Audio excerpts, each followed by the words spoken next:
Hello to all our viewers. We want to welcome you today to our discussion. The discussion to do with that our weekly briefings that we normally do for you regarding marketing, marketing management to improve your businesses. As we've been discussing before, we always say that marketing is lifeblood, is the heart of the business. Because it is one way of growing the sales of the business and to remain competitive in the environment, marketing environment. So I want to welcome you today to another yet good moment where we want to discuss a concept called international marketing. Yeah, international marketing is some concept I want to introduce today. And as you all are aware, the world is becoming a global village.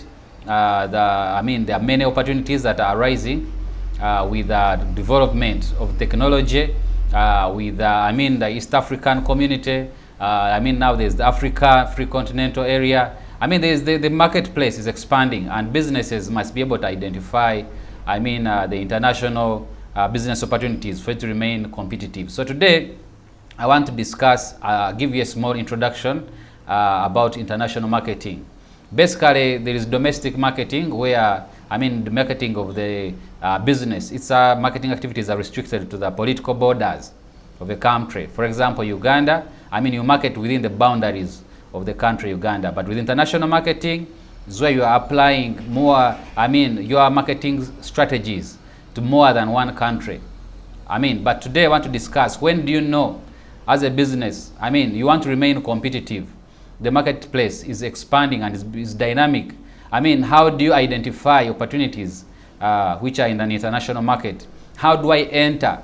What are the entry strategies that I can put as a business, to go to an international market?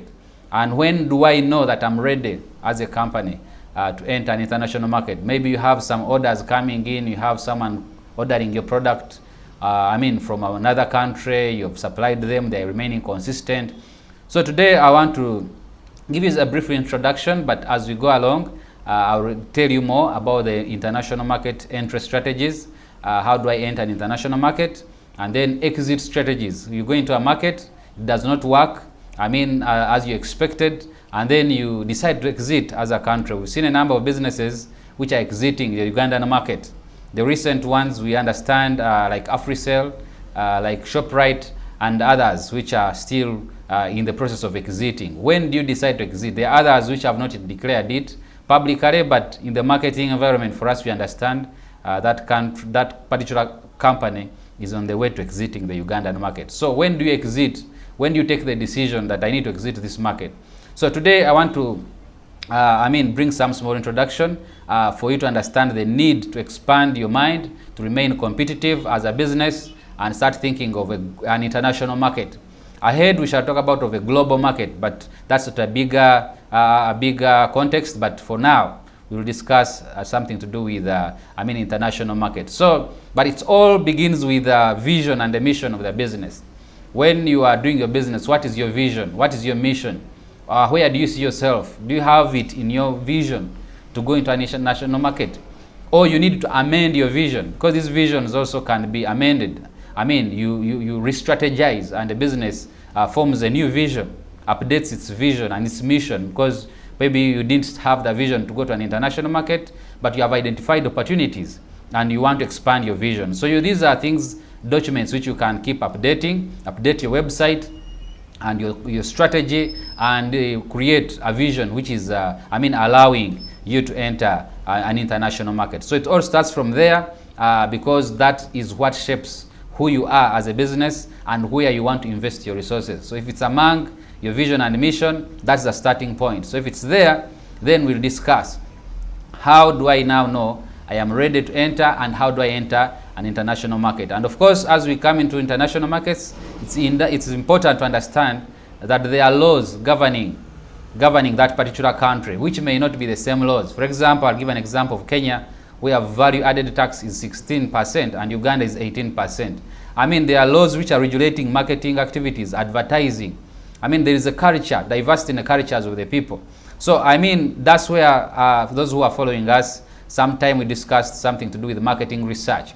You need a consultant, a marketing consultant, I mean, we do here as a marketing company. And to conduct marketing research for a country where you want to invest a lot of resources.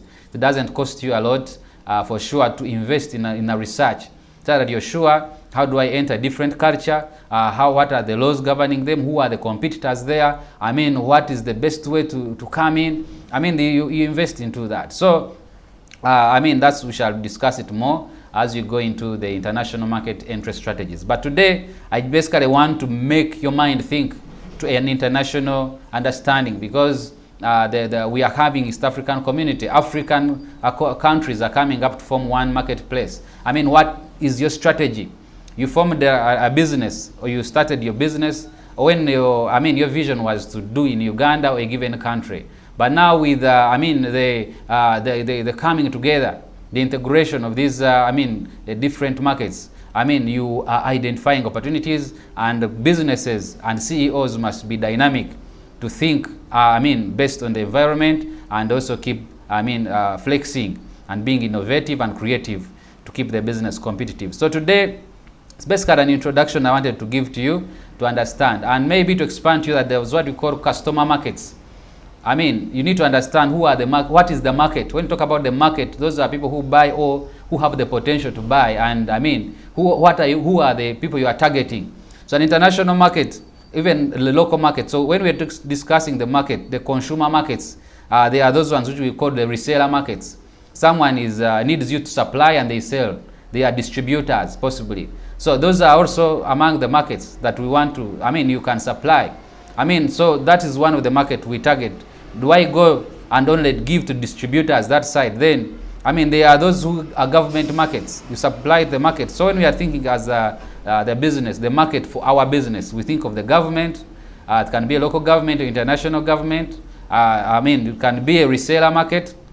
It can be, the international markets and the consumer markets, both local and internationally. So you need a marketing expert for sure to give you, to support your business. So, but basically, when you start thinking of an international market, a lot has to be matched with the research. You produce what you know based on the market research that for sure is relevant, and the branding, we shall discuss all that. The branding strategy also must be flexed. If you're a company, you are branding your products possibly in Uganda, and you are in Uganda, possibly you want to export that to Tanzania, where people speak Swahili.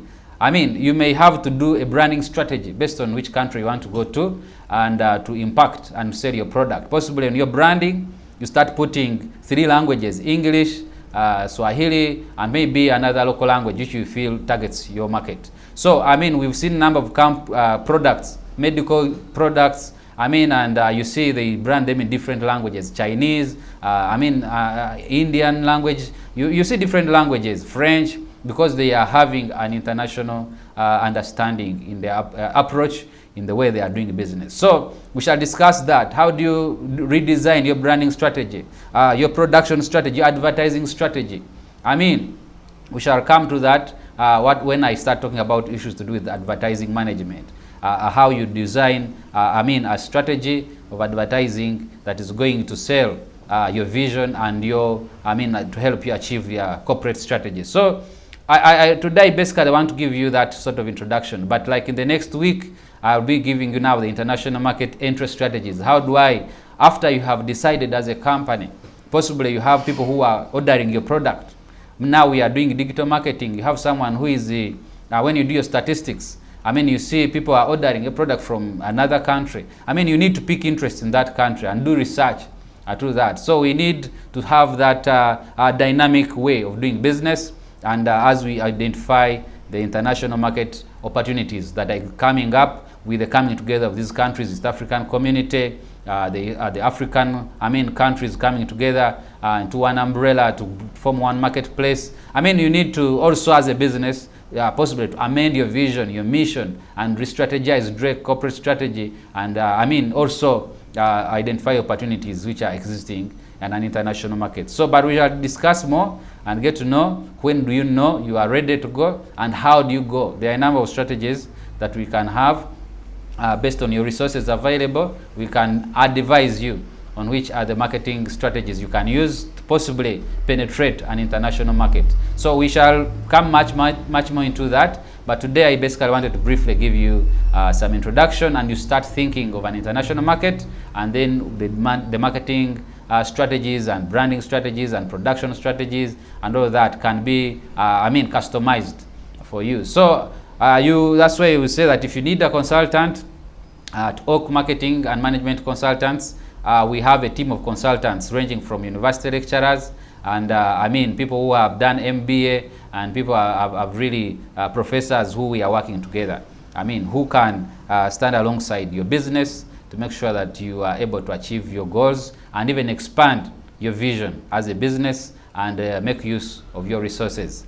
So we won't stop there for now, but I hope it will be something you're going to start thinking about, because many people have missed out opportunities, particularly for me in transport. For us who do transport and clearing and all that, we have a number of companies from Kenya, from where, and they are here doing business. So when do you know, as a transporter, that I need to register in Kenya or Tanzania, I need to buy trucks and brand them with the number plate of Kenya or Tanzania? When do you design such strategies? Because the standard gauge railway is coming. What are you thinking? So there's a lot that you need to scan the environment and think ahead if you're to remain relevant. So, but international marketing is a principle that you must start thinking about, and possibly through a consultant you can be enlightened more, and you start thinking of how best you can also take advantage of the opportunities existing in the environment and also remain competitive. So we won't stop there for today, and thank you for being part of us,